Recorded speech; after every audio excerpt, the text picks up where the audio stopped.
जय श्री कृष्ण चैतन्य प्रभु नित्यानंद श्री अद्वैत गदाधर शिवासादि गौर भक्तवृंद। हरे कृष्णा कृष्ण कृष्ण हरे हरे, हरे राम राम राम हरे हरे। श्रील प्रभुपाद की जय। श्रीमद् भागवतम स्कंद क्रमांक 1 अध्याय क्रमांक 9 भीष्मदेवांचे महानिर्वाण। श्लोक क्रमांक 27। दान धर्मान राजधर्मान मोक्षधर्मान विभागश स्त्रीधर्मान भगवतधर्मान समासव्यास योगतः। त्यांनी दानधर्म, राजधर्म आणि मोक्षधर्म यांचे स्वतंत्रपणे विवेचन केले.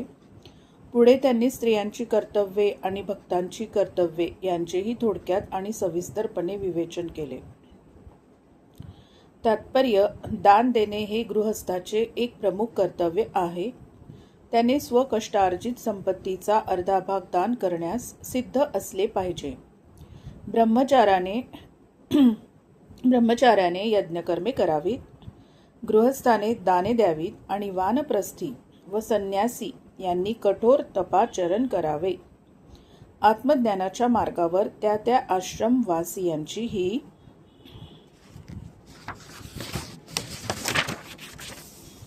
सर्वसामान्य कर्तव्ये आहेत. ब्रह्मचर्याश्रमामध्ये असे शिक्षण दिले जाते की त्यामुळे मनुष्याला विश्व हे त्या जगतचालक भगवंतांची संपत्ती आहे याची जाणीव होते. त्यामुळे या जगातील कोणत्याही वस्तूवर मनुष्य स्वामित्व सांगत नाही. गृहस्थाने ईश्वर सेवेप्रित्यर्थ दान धर्म केलाच पाहिजे. ईश्वरीय शक्तीतून प्रत्येकाची शक्ती उत्पन्न होते. परिणामतः अशा शक्तीमुळे घडून येणारी कर्मे दिव्य प्रेममय सेवेच्या रूपाने परमेश्वराला अर्पण केलीच पाहिजेत. ज्याप्रमाणे नद्या समुद्राकडून मेघाद्वारे जड घेतात आणि पुन्हा समुद्राला जाऊन मिळतात, त्याप्रमाणे आपली शक्ती प्रभूंच्या सेवेत लावणे हे पूर्णत्व आहे. म्हणून तर भगवद्गीतेत 9.27 भगवंतांनी सांगितले आहे की आपण जे जे कर्म करतो, जी जी तपश्चर्या करतो, जे जे यज्ञ करतो, जे जे खातो व दान करतो, ते सर्व भगवंतांना अर्पण केले पाहिजे. भगवंतांकडून प्राप्त केलेल्या शक्तींचा सदुपयोग करण्याचा हा मार्ग आहे. आपली शक्ती भगवत सेवेत संलग्न केल्यावर ती शुद्ध होते. तिच्यात भौतिक मदाचे कल्मश उरत नाही. अशा रीतीने आपण आपल्या भगवत सेवेच्या मूळ स्वाभाविक जीवनासाठी सुपात्र होतो. राजधर्म हे एक महान शास्त्र आहे. राजकीय वर्चस्व प्राप्त करण्यासाठी करावयाच्या धूर्त हालचाली असे त्याचे आजचे जे स्वरूप आहे त्याच्याहून ते भिन्न आहे. केवळ कर गोळा करणारे न राहता उदारता अंगी बाणावी यासाठी राजांना वैदिक काळात प्रशिक्षण दिले जात असे. प्रजेच्या कल्याणासाठी विविध प्रकारचे यज्ञ करण्याचे त्यांना शिक्षणच मिळालेले असे. आपल्या प्रजेला मुक्तीच्या मार्गावर वळविणे हे राजाचे श्रेष्ठ कर्तव्य आहे. वस्तुतः जन्म, मृत्यू, जरा, व्याधी यांच्यापासून मुक्ती मिळविण्याच्या मार्गावर आपल्या प्रजेचे नेतृत्व करण्याविषयी प्रजेच्या गुरुजनांनी तसेच राजांनी कधीही उदासीन असू नये. ही प्राथमिक कर्तव्ये जेव्हा यथोचित प्रकारे निभावली जातात तेव्हा लोकांचे सरकार चालविण्याची आवश्यकताच उरत नाही. आधुनिक काळात सामान्यतः माणसे धूर्तपणाने मिळविलेल्या बहुमताच्या बळावर राज्यकारभार करू पाहतात. परंतु त्यांना राजकर्तव्याचे प्राथमिक ज्ञान सुद्धा दिले गेलेले नसते आणि प्रत्येकाला ते ज्ञान देणे शक्यही नसते. अशा परिस्थितीत अज्ञानी राज्यकर्ते प्रजेला सर्व प्रकारे सुखी करण्याच्या प्रयत्नात गोंधळ मात्र माजवून ठेवतात. उलट पक्षी हे अप्रशिक्षित शासनकर्ते हळूहळू गुंड व चोर बनतात आणि सर्व दृष्टीने निरुपयोगी असलेल्या प्रचंड डोईजड शासन व्यवस्थेला अर्थपुरवठा करण्यासाठी करवाढ करतात.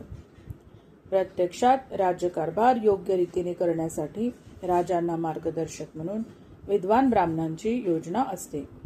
ते मनुस्मृती, पराशर, धर्मशास्त्र यासारख्या ग्रंथांच्या प्रकाशात त्यांना मार्गदर्शन करीत असतात.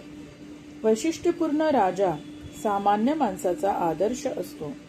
राजा चारित्र्य संपन्न, धर्मनिष्ठ, सौजन्यशील व उदार असेल तर प्रजा बहुधा त्याचे अनुकरण करते. असा राजा आळशी, विषयासक्त, प्रजेच्या जीवावर जगणारा नसतो.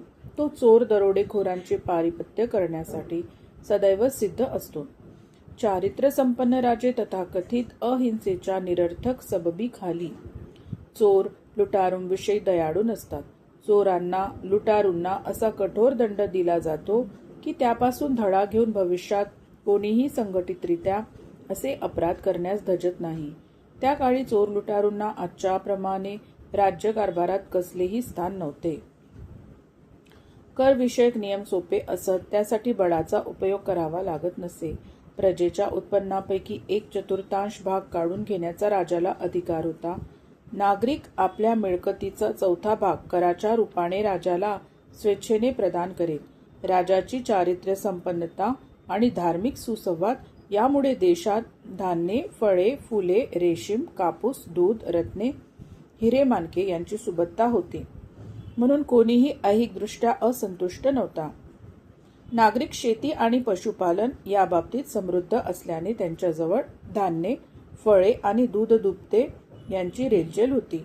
साबण, सौंदर्यप्रसाधने, सिनेमा, मद्यपानगृहे अशा कृत्रिम आवश्यकतांना तेथे स्थान नव्हते. मानवी शक्ती योग्य कार्यासाठी उपयोजिली जात आहे याकडे राजाला लक्ष पुरवावे लागेल. मानवी शक्ती ही पाशवी वासनांच्या तुष्टीकरणासाठी नाही, तर ती आत्मसाक्षात्कारासाठी आहे. संपूर्ण राज्यघटना या विशिष्ट उद्दिष्टाच्या परिपूर्तीसाठी योजून राबविण्यात येत असे. त्यामुळे राजाला आपले मंत्रिमंडळ बहुमताच्या आधारावर नव्हे, तर चारित्र्य परीक्षणातून निवडावे लागत असे. मंत्री, सेनापती, अधिकारी, अगदी सामान्य सैनिक यांची निवड देखील त्यांच्या वैयक्तिक गुणवत्तेवर होत असे. तसेच त्यांनी आपापल्या कामावर नियुक्ती होण्यापूर्वी राजाला त्यांची योग्य पाहणी करावी लागे. आध्यात्मिक ज्ञानाच्या प्रचारासाठी सर्वस्वाचा त्याग केलेल्या तपस्वी पुरुषांचा अवमान होऊ नये म्हणून राजा विशेष काळजी घेत असे. आपल्या अनन्य भक्तांचा अपमान भगवंतांना कधीही सहन होत नाही, हे राजे लोक जाणून असत. अनेक वेळा असे तपस्वी चोर व ठग यांचेही आदरणीय नेते होते. असे चोर ठग त्या तपस्व्याची अवज्ञा करीत नसत. निरक्षर, असहाय्य आणि विधवा यांना राजाचे विशेष संरक्षण असे. शत्रूचे आक्रमण होण्याआधीच संरक्षण योजना सिद्ध असत. कर आकारणी सोपी असे आणि कर हे उधळपट्टीसाठी नसत, तर राजकोष समृद्ध करण्यासाठी असत. जगाच्या सर्व भागातून सैनिकांची भरती केली जात असे आणि त्यांना आवश्यक ते प्रशिक्षण दिले जात असे. मुक्तीचा विचार करता त्यासाठी प्रत्येकाने आपली भोगवासना, क्रोध, अयोग्य इच्छा, हाव आणि मोह यावर विजय मिळविला पाहिजे. क्रोध जिंकण्यासाठी क्षमावृत्ती अंगी बाणविली पाहिजे. अन्याय इच्छेपासून मुक्त होण्यासाठी माणसाने भविष्याच्या योजना कल्पू नयेत. आध्यात्मिक संस्काराने निद्रा जिंकता येते. सहिष्णुता या एकमात्र साधनेने वासना आणि लोभ जिंकता येणे शक्य होते. विविध रोगांचा उपद्रव आहार नियंत्रणाने टाळता येतो. आत्मसंयमनामुळे खोट्या आशांपासून माणूस मुक्त होतो. कुसंगती टाळल्याने पैसा वाचविता येतो. योगाभ्यासामुळे भुकेवर नियंत्रण मिळवता येते. क्षणभंगुरतेच्या जाणीवेने अहिकता टाळता येणे शक्य होते. मोह जागृतीने जिंकता येतो, तर खोटा युक्तिवाद वस्तुस्थिती स्पष्ट सांगण्याने जिंकला जातो. व्यर्थ बडबड ही गांभीर्याने व मौनाने जिंकता येते. सामर्थ्याने भय दूर ठेवता येते आणि स्वयंशिस्तीने, अनुशासनाने पूर्ण ज्ञान मिळविता येते. मुक्ती मार्गाची प्राप्ती होण्यासाठी मनुष्य वासना, लोभ, क्रोध, स्वप्नाळूपणा इत्यादीपासून मुक्त झालाच पाहिजे. स्त्रीवर्गाचा विचार करता पुरुषाची स्फूर्तिदात्री शक्ती अशी मान्यता त्यांना आहे. या दृष्टीने स्त्री ही पुरुषाहून अधिक सामर्थ्यशाली आहे.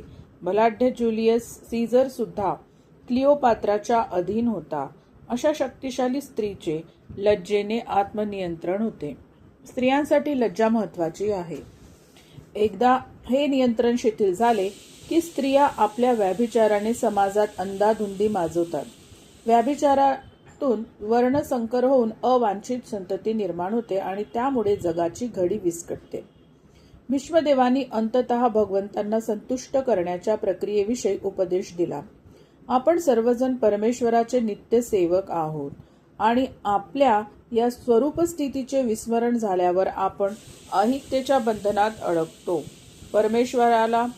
परमेश्वराला प्रसन्न करून घेण्याचा साधा सोपा मार्ग विशेषतः गृहस्थाश्रमी यांसाठी म्हणजे भगवंतांच्या विग्रहाची आपल्या घरी प्रतिष्ठापना करणे होय. घरातील श्रीविग्रहाचे चिंतन करीतच प्रत्येकाने आपले दैनंदिन नित्यकर्म करावे. विग्रहाची पूजा करावी, भक्तांची सेवा करावी, भागवत श्रवण करावे, पवित्र ठिकाणी निवास करावा आणि भगवंतांचे नामसंकीर्तन करावे. यात धनाचा व्यय होत नाही आणि तरीही भगवंतांना प्रसन्न करून घेता येते. अशा प्रकारे हे विषय पितामह भीष्मांनी आपल्या पौत्रांना समजावून सांगितले.